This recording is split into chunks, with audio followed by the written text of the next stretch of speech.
Hey there, welcome to this channel. This is where you learn to code in the most entertaining way possible.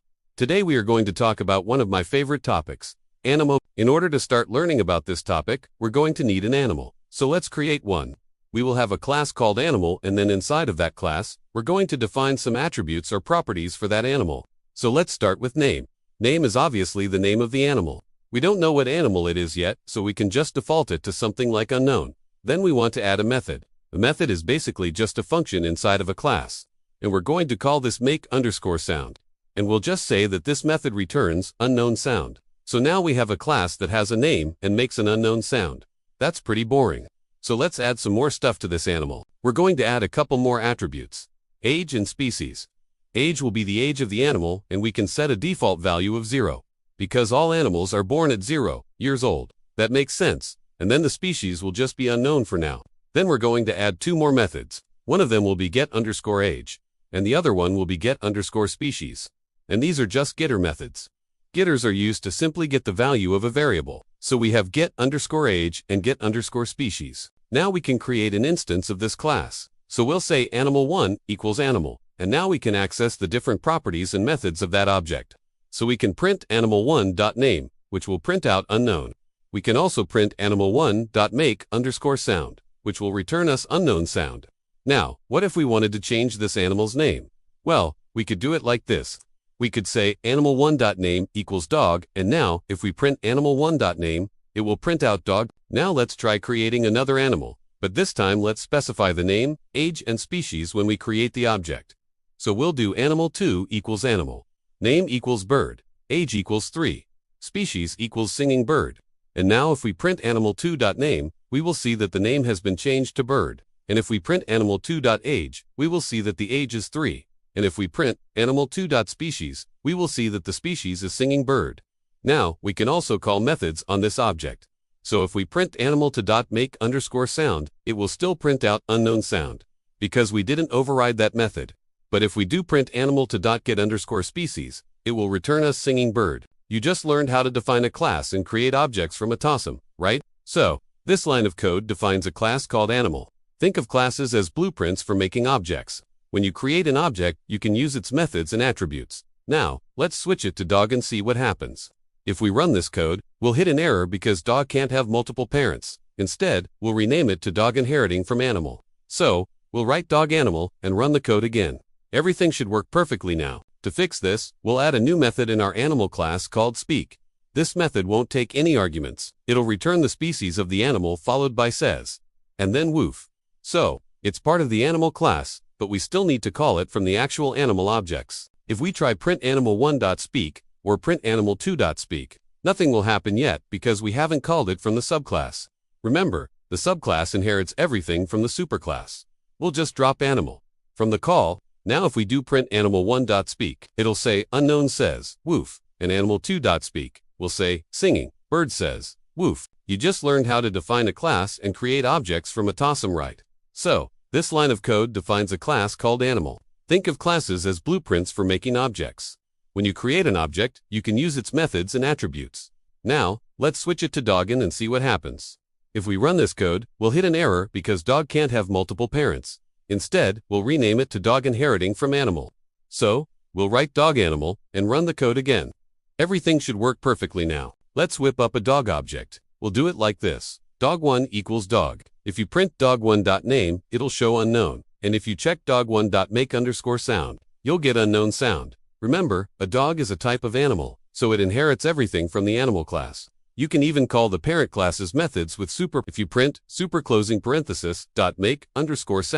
it'll also say unknown sound. It's like saying, hey, I need my parent's method. Let's spice up our dog class. First, we'll change the dog's name to Fido, because Fido's a good boy, right? Next, we'll tweak the make_sound method to return woof. Now, if we create another dog object, dog2, and check dog2.name, it'll show unknown, since we didn't set a name. But when we call dog2.make_sound, it'll bark, woof. Now, let's set dog2's name to Fido, and dog2.name will now show Fido. Learning doesn't have to mean sitting at a desk with a teacher in textbooks, right? Sometimes, that traditional way can be super inefficient, especially for folks with dyslexia or dyscalculia. But guess what? Animals learn too, and they do it in totally different ways. Today, we're diving into 3 animals that have some pretty unique learning styles. Let's check it out. Cats use their amazing sense of smell to get to know their surroundings. They love to rub against things to pick up scents, which helps them mark their territory and figure out what's what. When something new pops up, like a shiny new toy, you can bet they'll be all over it sniffing, batting it around, and maybe even giving it a little lick. And here's a fun fact. Cats are super curious, especially when food is involved. In a study from 2008, researchers found that cats could figure out how to get a treat by playing with levers and buttons. They learned just by experimenting, no training needed. Plus, they have great memories, remembering how to get their food rewards long after the fact. So, yeah, these clever little creatures definitely know how to problem solve and remember what matters to them, like where their next meal is. Now, let's create a golden retriever class that inherits from dog.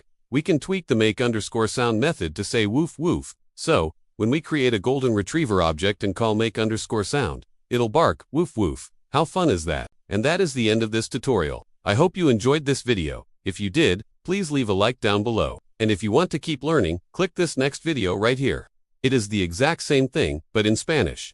Keep learning, and I'll see you in the next one. Bye-bye. Hi guys, welcome to my channel. It's me. So today, we are going to learn about animal. Now, this is a very interesting topic because there are so many animals in our world. They can be big or small, furry or slimy. Some animals can fly, some can swim, and some can only crawl. Animals are all around us and they come in all shapes and sizes, but they all share some common characteristics. So let's start with what makes something an animal. First of all, animals are multicellular organisms. This means that they are made up of more than one cell. In fact, animals are made up of trillions of cells that work together to keep them alive. Plants are also multicellular, but there are some organisms like bacteria that are unicellular. So if something is unicellular, it cannot be an animal. Another thing that all animals have in common is that they are eukaryotic. This means that their cells have a nucleus and other membrane-bound organelles. Prokaryotes, on the other hand, do not have a nucleus or any other membrane-bound organelles. So now you know that animals are multicellular, eukaryotic organisms. But there is still a lot more to learn about them. One way to classify animals is by how they get their food. Some animals, like cows and rabbits, eat only plants. These animals are called herbivores. Other animals, like lions and wolves, eat only meat. These animals are called carnivores.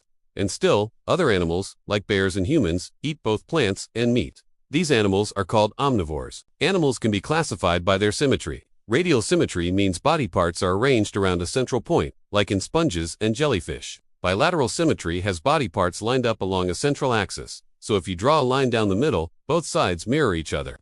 I think it's so crazy that we are not taught this in school. Learning doesn't have to mean sitting at a desk with a teacher and textbooks, right? Sometimes, that traditional way can be super inefficient, especially for folks with dyslexia or dyscalculia. But guess what? Animals learn too, and they do it in totally different ways.